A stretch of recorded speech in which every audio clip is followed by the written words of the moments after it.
is Becky at the Reston Library, and I want to tell you about one of my favorite teen books. It's called Wonder Woman, Warbringer by Leigh Bardugo. Now, this is published by the DC Comics Press, and a few years ago, they put together a DC Icons series, Batman, Catwoman, Wonder Woman, and Superman, and they gave each one of the stories to a famous YA author. So Leigh Bardugo got tasked with the Wonder Woman story, and she turned it into something really cool. In this story, Wonder Woman's a teenager, and she meets up with another person whose name's Aaliyah, who turns out to be sort of a mythical character called a Warbringer. So I'm going to read you a little bit of this story, but the part of the reason why I'm reading this book today is because while this one was published in 2017, in 2020, they came out with a graphic novel version of the same story. So while I read from the novel, I'm going to show you a few of the still images from the graphic novel in the same places, so you get a feel for both stories while we're at it.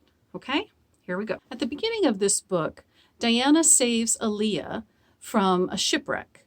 Now, Aaliyah's a human, and humans are not allowed on Themyscira, the island where Diana lives. The island tries to reject the human, and Diana is searching for ways to solve this problem that she's inadvertently created.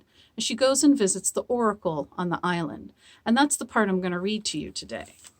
The oracle tossed the arrowhead into the brazier, and a shower of orange-hued sparks shot upward. "You bring me gifts of death today," said the oracle, "just as you have brought death to our shores." Diana's head snapped up. "You know about Aaliyah?" "Is that your first question?" "No," Diana said hurriedly. She was going to have to be smarter. "The land shakes, the stalk that never wilts grows weary." "Oh, because of me," Diana said miserably. "All because of Aaliyah." "And those that came before her. Speak your questions, daughter of Earth." Some tiny part of Diana had hoped she might be mistaken, that Aaliyah's rescue and the disasters on Themyscira had been mere coincidence. Now she could not hide from the truth of what she'd done and the trouble it had wrought. If she was going to make things right, she would have to word her questions carefully. "How do I save Themyscira?" "Do nothing." The oracle waved her hand, and the smoke above the brazier arced over the moat. Through it, Diana saw a figure looking back at her from the water. It was Aaliyah. Diana realized she was seeing into the cave on the cliffside. Aaliyah huddled beneath the blanket, shaking, eyes closed, forehead sheened with sweat.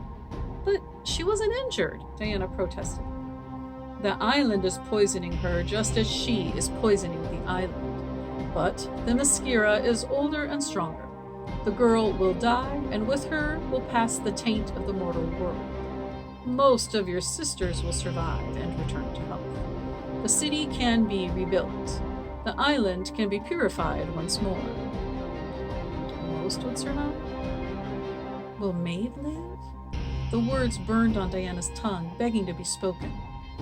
"I don't understand," she said, careful not to ask a question. "I'm not sick, and Aaliyah was fine when I left her." "You are of the island, born uncorrupted, a Thanatos, deathless. You will not sicken as your sisters do, and your proximity may prolong the girl's life, may even soothe her, but it cannot heal her. She will die, and the island will live. All will be as it should."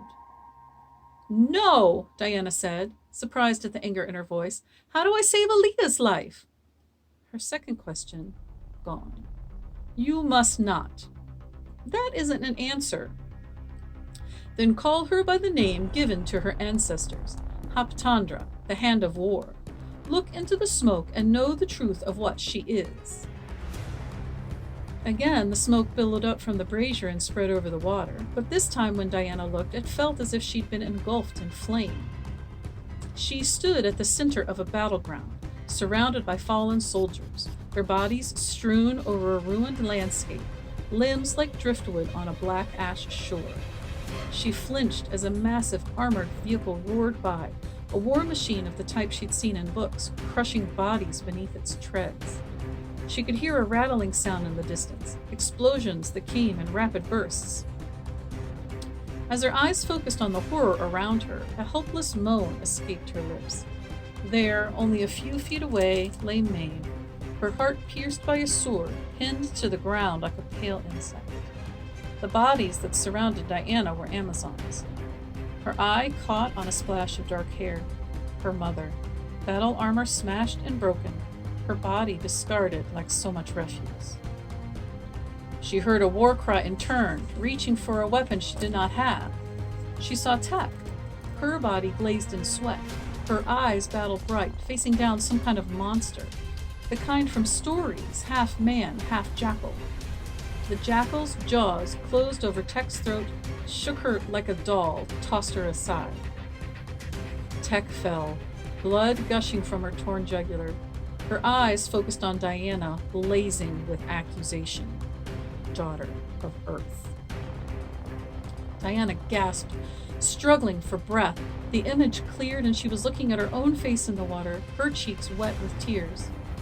"You're getting salt in my scrying pool," said the oracle. Diana wiped her tears from her face. "That can't be. I saw monsters. I saw my sisters." "Aaliyah is no ordinary girl. She is polluted by death." "As all mortals are," Diana argued. What was different about Aaliyah? The island had rejected her as it would any human presence. If Diana could just get her away from Themyscira, everything would return to normal. "It is not her death she carries, but the death of the world. Do you think chance brought her boat so close to our shores? Aaliyah is a Warbringer, born of the same line as Helen, who was herself sired by Nemesis." "Helen? Not Helena." 10 years the Trojan War raged. No god was spared, no hero, no Amazon. So it will be if Aaliyah is allowed to live. She is Haptandra. Where she goes, there will be strife. With each breath, she draws us closer to Armageddon. I really like the way this story is written. I love all the characters in it and the way they interact with each other. I hope you get a chance to check out Wonder Woman Warbringer by Leigh Bardugo. You can get it in hardcover and paperback in the branches, or you can get it online at the Fairfax County Public Library's website. If you're not interested in the full novel, don't forget there's a more current graphic novel version out. Both of these are available in the young adult section at the library. Happy reading!